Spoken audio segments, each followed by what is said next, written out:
Hello guys and girls, it's Tankanator here, and today we'll be taking on the C1 Ariete. A very solid tank. This is going to be my first impressions video of it.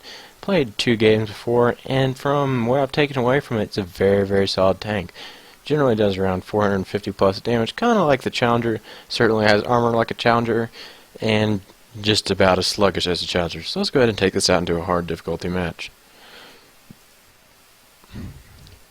This tank generally isn't the most mobile tank. I kind of feel like the Challenger 1 was a little bit more mobile than it. It generally goes around 35 on a flat road, and if you're able to get it down a hill, then it'll instantly take off and go around 50-55 kilometers an hour. But overall, I very much like this tank and really enjoy it. I also have this Farah, what's-her-face, the commander that you get from the M109 on this, as you get a faster reload. And I believe a better aim time too. So here we are going to be on Operation Ghost Hunter on a hard difficulty map. Should be a very solid matchup. Got Artie for support, a Ramka for small vehicle disposal, and an XM8, along with a solid main battle tank, the Ariete, and a Challenger 1, which is another very solid, although it's a tier 7, very solid main battle tank. Go ahead and loading on in.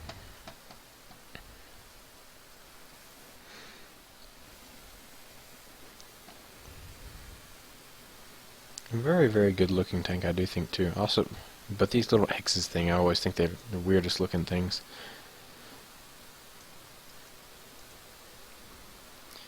Generally what I do for this map is I push straight around here and cover right down here, which is one of their spawns, but I move up there enough as to where I am not being exposed to this flank.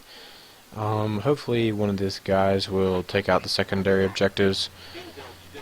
And as you can see here, already up to 30 kilometers, but the second you get it going down a hill, there you go, up to 60 kilometers an hour. Can catch a little bit of air sometimes with it. Kind of funny to catch some air with it. Took a shot from the M8 Thunderbolt. I'm going to see if I can put one through the front of him.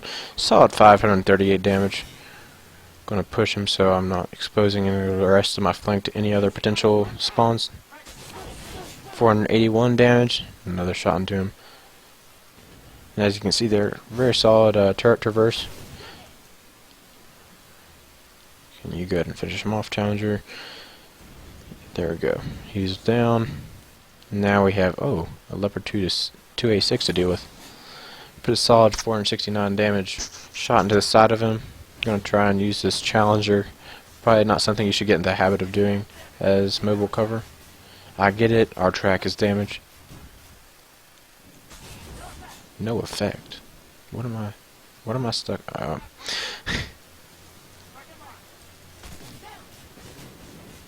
Another Leopard 2A6 pushing. That's really obnoxious.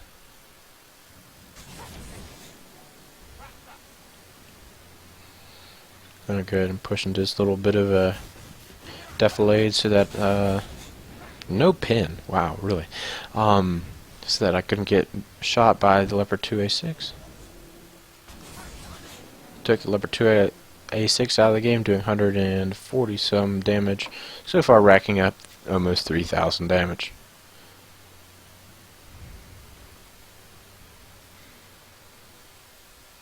Kinda guessing they're gonna be, yep, coming from over here soon.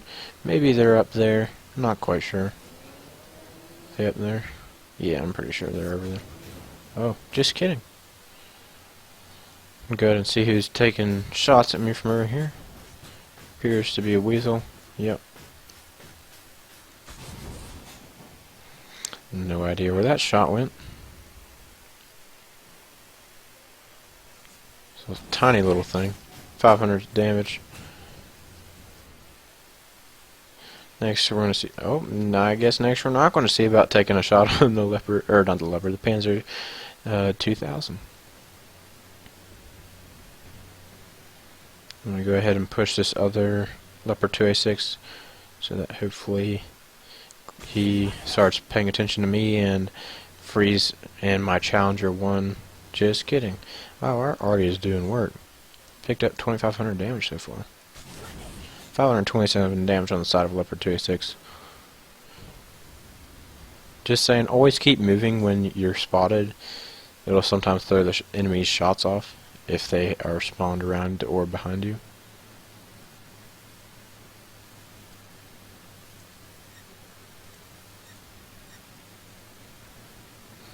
Hopefully the X-mate will go and grab those objectives. Try to see if I could just get a lucky shot there on that Leopard 286. 481 damage. He blows off my track. Then take a shot from... not quite sure what. Put another 539 damage roll into the Leopard 286. Oh, that's not good. Put 484 damage shot into the Warrior, as he has my flank and he has around 200 millimeters of penetration, overall being a very, very dangerous tank to deal with, especially since it has an autocannon. The beautiful thing about auto aim, you can set up your next shot while you're already have your gun pointed at somebody else. Ooh, we have a T90 MS. Lieutenant, that should be fun to deal with. Next up, Stingray 2. Terminator 2 is already knocking him down to size. Next up, Leopard 2A6. Put a shot up into the upper top of his engine deck, as that is one of the vulnerable areas of these tanks. And by these tanks, I mean the Leopards and main battle tanks in general. Another 501 damage roll. Let's see if I can get a shot into this T90 MS that's messing with these other guys. Next shot. Leopard 2A6, taking him out of the game. So far, racking up 8,820 damage. 491 damage, blowing off the T90 MS Lieutenant's track. Going to go ahead and keep him in position. 501 damage. Oh, there's another Lieutenant. Wow. Quite a few T90 MS Lieutenants so far. I'm going to go to see if I can push over there to help this XM8 out.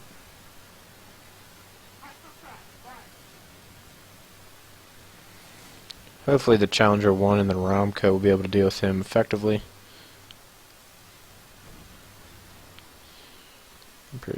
Just kidding, I was kind of hoping that that next shot from the XM8 would take out the T90 MS, but don't always. It's quite hard to hit some of those weak spots on the T90s and T-Series in general sometime. Hello? Oh, wow, really? Of all places, in a fully aimed shot, I hit the track.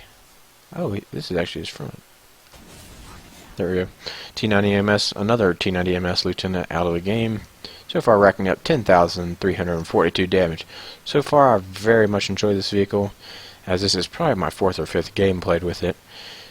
Overall, like it pretty much. Although the Challenger line is a very, very solid line to go down.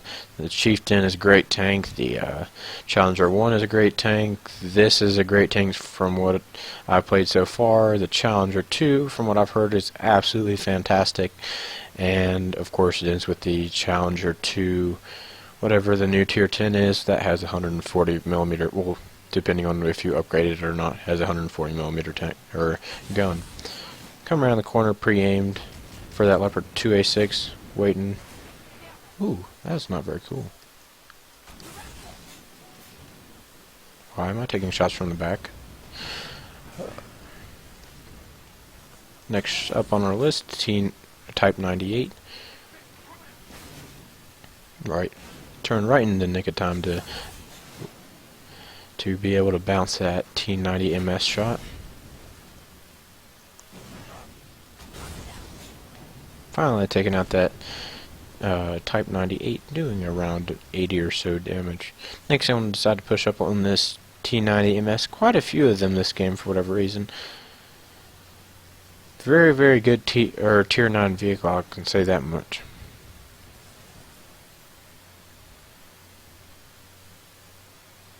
Kinda guessing that somebody will be around in here. Let's just take a look at the front for a second. Quite a few bounces.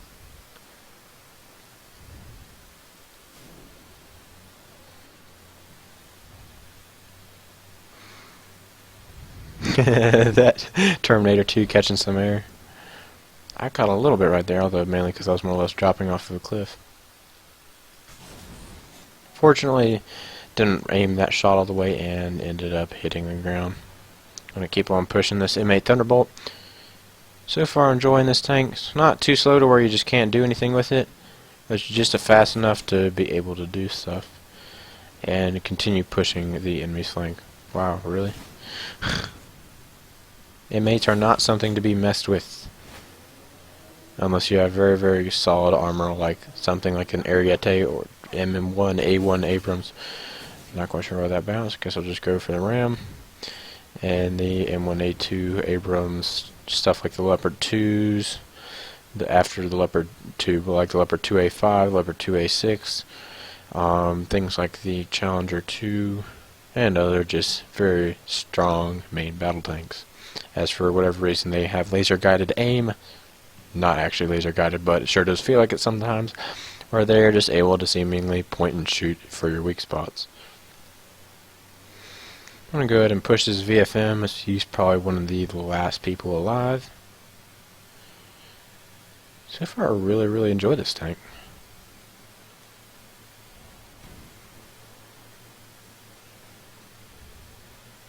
See if the XM8 pushes up and spots anybody else. Guess not.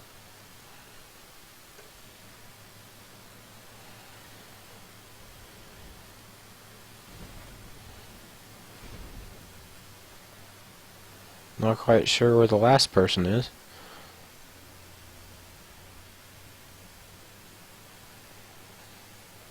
It's one of those things about this map.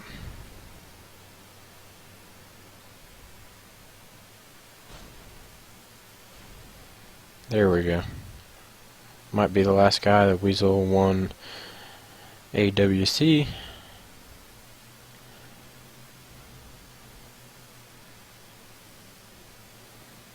Ooh, the XMA is in a very dangerous position against two autoloaders with no main battle tank support. I'm going to go ahead and see if I can push around him. Oh, never mind. Not necessary, as he opts to run into cover. Trying to push the last known position of this M2. 532 damage, solid damage roll. Right as he blows off the track. Next shot about to be on the way. Taking him out of the game. 343 damage. So far racked up 13,000 damage. And overall very, very solid game. So I hope you guys enjoyed this video. Let's go ahead and take a look at the after battle results first. And so far first impressions, not particularly mobile. Very, very strong armor though, so it kind of sort of evens it out. Gun is pretty okay. Does around 500-ish damage. And its rate of fire is okay, just like the Challenger. So overall, basically just another Challenger 1, just up a tier. Which, I mean, the Challenger 1 could be up a tier and be perfectly fine as well, too. So let's go ahead and take a look at the post-battle results. So far, this is not a daily doubles match, and we ended up netting 4,889 reputation, along with 151,400, and that is before I take all the money away and end up actually keeping only 90,000 of it, as we spent quite a lot on repairs and other such things as ammunition. So we fired 40 rounds, 36 of them hit, and ended up coming 4th place on our team. Pretty okay for having only played this a couple of times. 8 spots, 2,918 base experience. Overall, very solid game, almost 14,000 damage. So if you guys enjoyed this video, leave a like, comment down below, subscribe if you're not subscribed, and I'll see you in the next one.